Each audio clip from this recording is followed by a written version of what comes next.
पानी की समस्या कहाँ है? पानी की समस्या दोनों तरह से है दोनों तरफ से।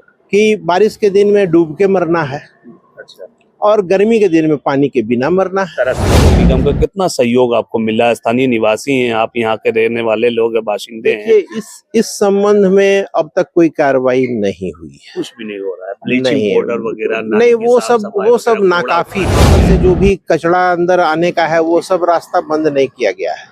वो सारा शहर का जो भी कचरा है वो नाला के अंदर घुसता है और बाहर निकलने का रास्ता बिल्कुल ही बंद कर दिया गया है। लगभग हमारे नगर निगम से भी कितने बार कहा गया है या लोगों का शिकायत है, खाना पूर्ति तो कर दी जा रही है लेकिन बस वो उतना ही तक है। उसके आगे उसका समाधान जो होता है कि भाई समाधान कर दिया जाए, ऐसा व्यू लेकर के लोग चलिए। पाइपलाइन थोड़ी दूर के लिए ही पाइप बिछाने में परेशानी है, पाइप बिछाई ही नहीं है। अगर आपके दरबार में चलकर आता है तो उनसे तो सवाल आप चंद रखेंगे ना कि पानी की समस्या है, बिजली की समस्या है, रोड की समस्या है। ये एक दिन की बात नहीं, जब भी वो लोग आते हैं तो हम लोग कहते हैं, वो हाँ करते हैं, तो चले जाते हैं, बस चले जाते हैं। 5 साल जो रहता है वो झेलना आपको पड़ता है। वो तो हम लोग आज 40 साल से 45 साल से झेल रहे हैं, तो कोई नई बात।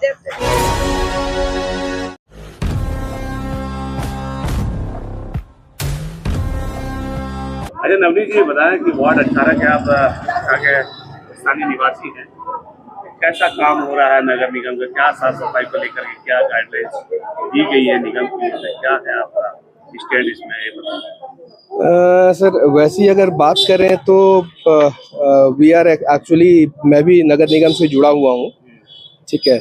और ये जो सॉलिड वेस्ट का यूज़र चार्ज कलेक्शन का जो काम है वो हमारी कंपनी ही करती है। जहाँ तक हम लोगों ने एनालाइज किया है कि यहाँ पे जो टोटल हाउस होल्ड जितने लोग रहते हैं और हम लोगों को जो रेवेन्यू आता है वो करीबन 20% हाउस होल्ड से ही हम लोगों को रेवेन्यू दिया जाता है।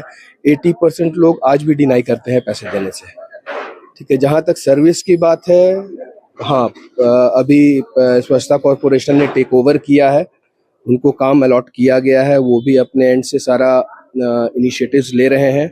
गाड़ियों की काउंट भी बढ़ रही है, जो गाड़ियां खराब बैठी हुई थी उनको भी रिपेयर करवाया गया है। और सर्विसेज जो पहले हफ्ते में 2 दिन मिला करती थी वो अब हफ्ते में 3 दिन 4 दिन तक पहुंच गई हैं। RFID कार्ड्स भी काफ़ी जगह लगा दिया गया है और जोन 1 में भी इन लोगों ने काम शुरू कर दिया RFIDs लगाने का।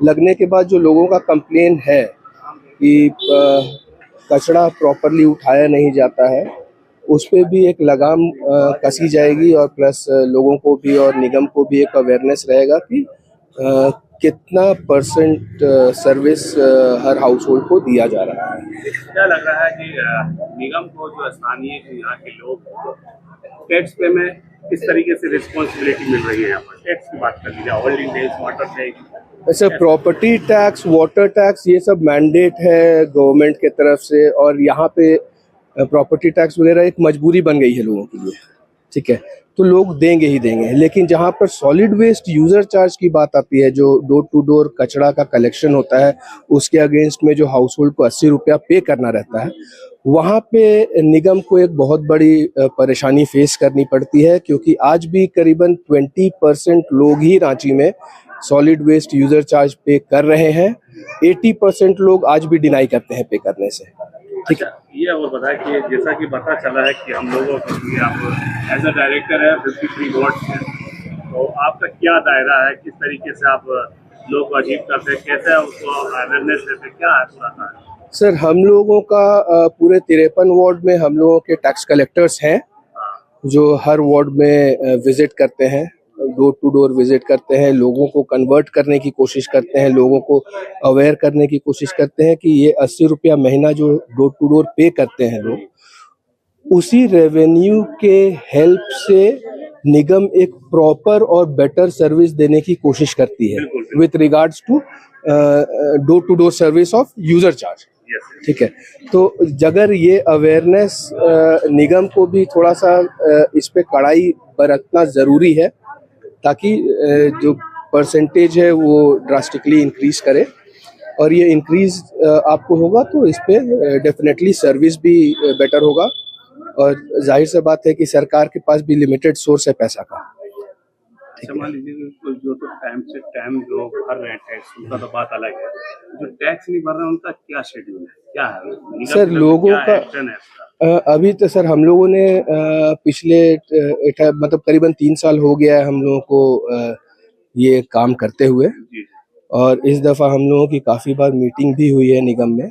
हम लोगों ने जो बड़े बकायेदार वगैरह हैं उन लोगों को नोटिस भी दिया है, ठीक है। लेकिन नोटिस पढ़ने के बाद भी लोगों का जो एटीट्यूड है, वो एक निगम से जो डर होना चाहिए वो डर नहीं दिखता है लोगों में। कैसे जागरूक किया जाए निगम के प्रति, जो लोग को अपने टाइम टू टाइम टैक्स भर सके, क्या है? से जागरूकता के लिए तो हम लोग भी अपने एंड से आईसी एक्टिविटीज़ करते हैं, लोगों के बीच में जाते हैं। ऐसा काफ़ी बार हुआ है कि जो कमर्शियल टैक्स पेयर्स हैं उनके पास 1-to-1 मैंने भी विजिट किया है, ठीक है। लेकिन है क्या कि निगम अगर थोड़ी सी कड़क हो जाएगी इस चीज़ में तो रांची नगर निगम अवेयर नहीं है करने में। नहीं सर, अवेयर तो रांची नगर निगम भी है, ठीक है। रांची नगर निगम भी अपने एंड से इनिशिएटिव लेती है, लेकिन लोगों के एंड पे जो डिनाइल का रेशियो है कि लोगों के दिमाग में जो बैठा हुआ है कि हम पैसा नहीं देंगे विथ रिगार्ड्स टू घर से कचरा उठना है तो वो निगम का काम है कचरा उठाने का। तो ठीक है, ये बात है कि निगम का काम है कचरा उठाने का, लेकिन उसके अगेंस्ट में जो सर्विस चार्ज जो नॉमिनल है 80 रुपया महीना बहुत बड़ी अमाउंट नहीं होती है सर, ठीक है। 80 रुपया के अगेंस्ट में निगम मिनिमम महीने का 20 दिन आपके घर पे गाड़ी भिजवाती है। बीमारियों से बच सकते हैं। Absolutely sir, absolutely monthly wise. जी जी जी, कोई बड़े चार्जेस नहीं। इसमें एक चीज और है सर, मैं भी सिटीजन्स को ये बोलना चाहूंगा, ठीक है, कि अपने घर के कचड़े को rather than throwing it in the ground, throwing it on the road, ठीक है, वो गाड़ियां आती हैं, गाड़ी को हैंड ओवर करें, ठीक है। अगर 2 मिनट का समय देंगे तो मैं चल के थोड़ा सा दिखा दूंगा कि आज के अभी के सिचुएशन में मोहल्ले वालों ने क्या हालत बना दी है। माइनस पॉइंट की ये भी रांची नगर निगम का एक निकल के आ रहा है कि डस्टबिन का बहुत जरूरी है। यहाँ बहुत बड़ा अहम भूमिका है डस्टबिन को लेकर sir. Door to absolutely sir, door to door घर घर में इनिशियली डस्टबिन दिया गया था। एक हरे रंग की डस्टबिन थी, एक ब्लू कलर की डस्टबिन थी, वो ऑलमोस्ट हर घर में दिया गया था। लोगों ने उसमें पेड़ पौधे लगाने का काम किया है। अच्छा, वो फ्री था या चार्जेबल था? नहीं, that was free of cost. निगम ने वो दिया था डोर टू डोर, ठीक है। आज के दिन में अगर आप जाइएगा तो लगभग हर घर में कोई ना कोई पेड़ या पौधा उस डस्टबिन में लगा हुआ आपको दिखेगा, उसमें कचरा नहीं रखा जाता। बट यहाँ पर ये बात आ रही है कि जो पब्लिक है वो मतलब अवेयर नहीं करती, अवेयरनेस नहीं, लोगों का सपोर्ट भी जरूरी, सहयोग नहीं हो रहा। हाँ, लोगों का सपोर्ट भी जरूरी है। कॉर्पोरेशन को सपोर्ट करेंगे तो कॉर्पोरेशन भी बेटर सर्विस देने में सक्षम रहेगी। हमारे इस लोहरा कोचा में पिछले 45 साल से हम रह रहे हैं और यहाँ का सबसे प्रमुख परेशानी का कारण पानी है। बरसात के दिनों में बारिश का पानी घरों में घुस जाता है, सारे शहर का पानी इधर से ही होके गुजरता है। इसका कोई वैकल्पिक व्यवस्था नहीं किया गया है कि शहर से का पानी दूसरे जगह डाइवर्ट किया जाए या ये पानी दूसरी तरफ से होके भी जाए। पूरे शहर का पानी नेचुरल डाउन के नाम पे इधर सरका दिया गया है। सारे मोहल्ले का गंदा पानी, सीवरेज का पानी सारा इधर से ही होके निकलता है। नाला का चौड़ाई उस हिसाब से नहीं किया गया है, ये मोहल्ले के हिसाब से ये नाला ठीक है, लेकिन पूरे शहर का पानी इधर से पार हो तो ये उसके लिए उस लायक नहीं है। और जब भी बारिश होती है 1 घंटे की बारिश में ही नाला से ओवर होके रोड पे और रोड से ओवर होके घरों के अंदर चला जाता है। घरों के अंदर चला जाता है, वो बिल्कुल ही काला और गंदगी वाला पानी होता है। जब वो पानी बाद में निकल जाता है तो कम से कम 2-3 इंच गाद, जो नली का गंदा पानी जो रहता है काला काला बिल्कुल, वो स्मेल से और बीमारी का घर है वो, उसको साफ कराने में हर घर के लोगों को 1000-2000 रुपए का खर्च समझिए कि सप्ताह में करना पड़ता है। अच्छा ये बताया कि पानी जब आता है तो बहुत से घरों में गुजरता सीवेज पकड़ लेता है, उससे बहुत प्रॉब्लम आती है और कई मच्छर वगैरह ऐसा पनपते हैं जिससे बीमारी गंभीर रूप ले सकती बीमारियों का तो घर है ही, ऐसा नहीं है कि हर घर में एक दो लोग इससे त्रस्त नहीं है। हाँ, अभी आम बात है बुखार हो जाना और मलेरिया हो जाना, ये सब। निगम रांची नगर निगम का कितना सहयोग आपको मिला? स्थानीय निवासी हैं आप, यहाँ के रहने वाले लोग हैं, बाशिंदे हैं। देखिए इस संबंध में अब तक कोई कार्रवाई नहीं हुई है, कुछ भी नहीं हो रहा है, ब्लीचिंग पाउडर वगैरह नहीं, वो सब नाकाफी है। वो सब देखिए, वो सब जो किया जाता है वो इस काम के लिए नाकाफी होता है। नाकाफी का मतलब समझ लीजिए कि आए और मतलब जहाँ पर एक बोरे की जरूरत है चुटकी से छीट के चले गए, सिर्फ दिखाने के लिए कि उजला उजला हो गया है ना उसमें से स्मेल है ना कुछ है, तो वो सब से कुछ बनने बिगड़ने वाला नहीं है, क्योंकि हर 2-4 दिन में उतनी पानी आएगी। अभी जिस चीज की जरूरत नहीं थी वो भी लोगों को अपने घर को ऊंचा करने के लिए या आंगन को ऊंचा करने के लिए किया जा रहा है। घर तो नीचा होता जा रहा है। ये नाला और नाली का बात कर लें, और स्लैब जो है, सुनने में आ रहा है स्लैब काफी वर्षों पुरानी स्लैब है, अगर स्लैब को निकाला जाए तो फिर टूट सकता है, कोई हादसा। स्लैब ज्यादा पुरानी नहीं है, स्लैब तो अभी दो बरस जैसा हो रहा है। नाला को ऊपर से ढक दिया गया है, लेकिन नाला के अंदर जितना भी पाइपलाइन है या और भी जो है कनेक्शन जा रहे हैं, बाहर से जो भी कचरा अंदर आने का है वो सब रास्ता बंद नहीं किया गया है। वो सारा शहर का जो भी कचरा है वो नाला के अंदर घुसता है और बाहर निकलने का रास्ता बिल्कुल ही बंद कर दिया गया है। लगभग आगे चल करके जितना भी आगे मोहल्ले बने हैं नए वाले सब, जिनको कि इस पानी से कुछ लेना देना नहीं है, वो लोग सब धीरे धीरे करके उस सकरा बनाते जा रहे हैं। इसके बारे में नगर निगम से भी कितने बार कहा गया है या लोगों का शिकायत है, खाना पूर्ति तो कर दी जा रही है, लेकिन बस वो उतना ही तक है। उसके आगे उसका समाधान जो होता है कि भाई समाधान कर दिया जाए, ऐसा व्यू लेकर के लोग चल ही नहीं रहे। अच्छा, वीआईपी एरिया की बात कर लें और स्लम एरिया, मिडिल क्लास वाले लोग स्लम एरिया में रहते हैं, ठीक है, मगर बात कर लीजिए टैक्स की, जो टैक्स वीआईपी मोमेंट के लोग भरते हैं, क्या वो टैक्स स्लम एरिया के लोग भी भरते हैं? बिल्कुल भरते हैं।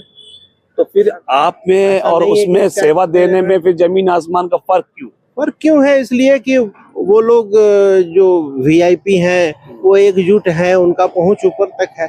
स्लम एरिया में जो लोग रहते हैं टैक्स तो दे रहे हैं, लेकिन उनका आवाज उठाने वाले या सारे लोग एकजुट होकर के जाएं करें, ये सब हो नहीं पाता। क्या लगता है कि स्लम एरिया में टाइम का प्रॉब्लम है, या एक साथ जुट नहीं पाते हैं, या फिर आवाज उठाने में कतराते हैं, क्या है मसला?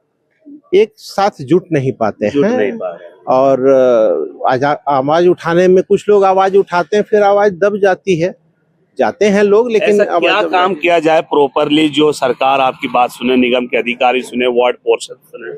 ये तो अब सरकार और जो प्रशासन के लोग हैं, अगर उनके तक आवाज पहुंचानी है तो वो साधारण लोगों इसके एक दो लोगों के कुछ कह देने से या अपना सजेशन दे देने से कुछ मेन कनेक्शन आपका मान लीजिए पानी की समस्या कहाँ है? पानी की समस्या दोनों तरफ से है कि बारिश के दिन में डूब के मरना है, अच्छा, और गर्मी के दिन में पानी के बिना मरना है, तरस के मरना है। इसलिए कि यहाँ पाइपलाइन थोड़ी दूर के लिए ही पाइप बिछाने में परेशानी है, पाइप बिछाई ही नहीं गई है। टाइमिंग जो दिया जाता है पानी का, वो टाइमिंग के अनुसार आपको मिलता पानी? टाइमिंग यहाँ जब पाइपलाइन ही नहीं है तो टाइमिंग का क्या सवाल है? कुछ लोग हैं जो कि दूर से वो पाइप से खींच करके पानी लाए हैं, उनका भी प्रॉब्लम ही है, क्योंकि अक्सर वो कभी गाड़ी से दब के या किसी ने इंटेंशनली तोड़ दिया पाइप, है ना, अपना पानी जल्दी से आ जाए इसलिए दूसरों का पाइप तोड़ करके अपना फ्लो ठीक रहेगा।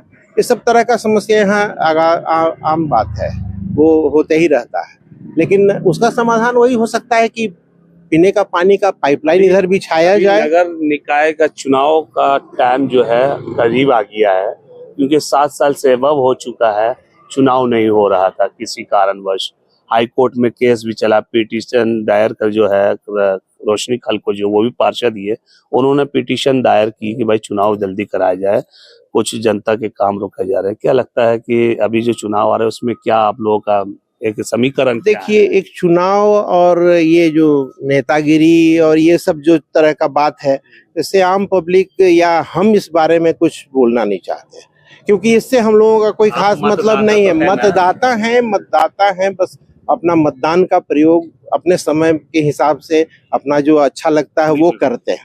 लेकिन अगर हम कहें कि हम इसमें एक्टिंग पार्ट लेकर के कोई नेतागिरी करके वो सब करना आम पब्लिक के लिए ना शोभा देगा और ना ही ये हम लोगों का काम है।